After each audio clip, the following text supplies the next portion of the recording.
Hello বন্ধুরা, তোমরা তো জানো আজ বিশ্বকর্মা পুজো, তাই আমি সকাল সকাল চান করে পুজোর সাজাই চলে এসে মিনি ভিডিও তোমাদের কাছে নিয়ে চলে এসেছি বিশ্বকর্মা পুজোর।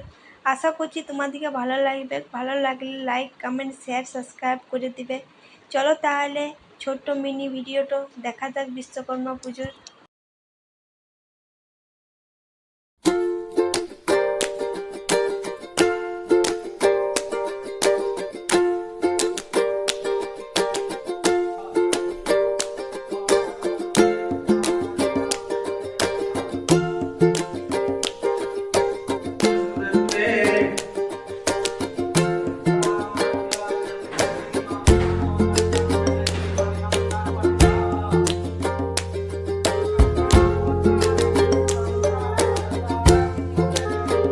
যদি আমাদের এই ছোট্ট মিনি ভিডিওটা ভালো লাগে তো অবশ্যই লাইক, কমেন্ট, শেয়ার, সাবস্ক্রাইব করে দিবেন।